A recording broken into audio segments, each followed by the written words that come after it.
غزوہ ہند احادیث کی روشنی میں غزوہ ہند کے بعد پاکستان کا نیا نقشہ انشاءاللہ نیا پاکستان۔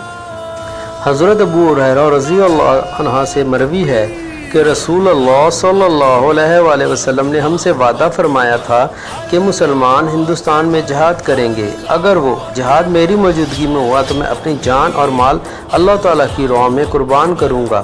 اگر میں شہید ہو جاؤں تو میں افضل ترین شہداء میں سے ہوں گا، اور اگر میں زندہ رہا تو میں وہ ابو ہریرہ ہوں گا جو عذاب جہنم سے آزاد کر دیا گیا ہے۔ سنن نسائی کی حدیث۔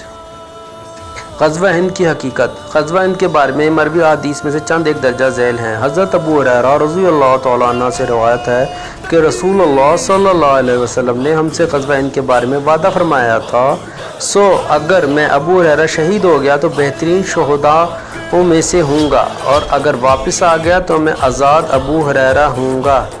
احمد بن حنبل۔ دو گروہ جو جہاد کریں گے۔ حضرت ثوبان رضی اللہ عنہ جو کہ رسول اللہ صلی اللہ علیہ وسلم کے غلام تھے سے روایت ہے کہ حضور صلی اللہ علیہ وسلم نے فرمایا، میری امت کے دو گروہوں کو اللہ تعالیٰ دوزخ کے عذاب سے بچائے گا۔ ان میں سے ایک ہندوستان میں جہاد کرے گا اور دوسرا حضرت عیسیٰ علیہ السلام کے ساتھ ہوگا۔ فرضیت جہاد۔ تم پر جہاد فرض کیا گیا گو وہ تمہیں دشوار معلوم ہو۔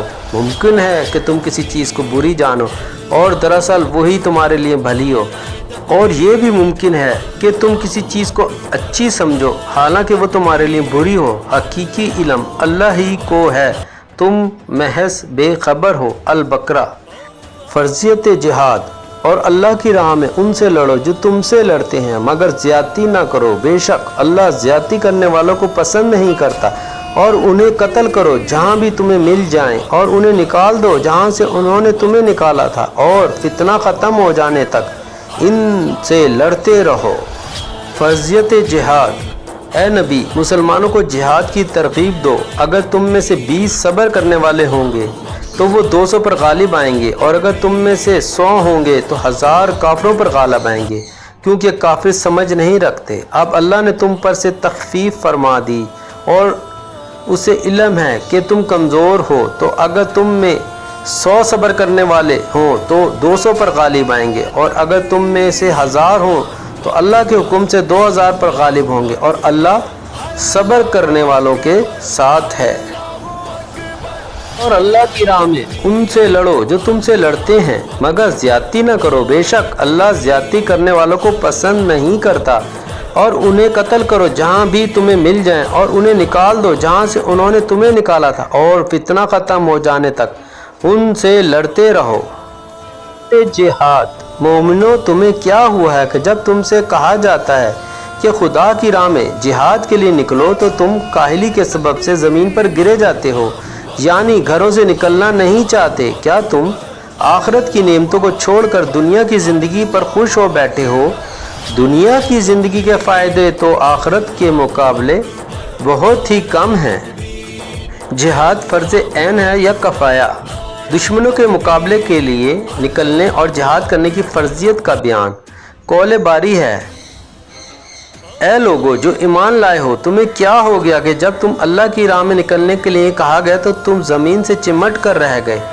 تم نہ اٹھو گے تو خدا تمہیں دردناک سزا دے گا اور تمہاری جگہ کسی اور گروہ کو اٹھائے گا۔ ظاہر آیت اس شخص پر بھی جہاد کے لیے اٹھ کھڑے ہونے کو واجب قرار دیتی ہے جسے اس کی دعوت نہ دی گئی ہو۔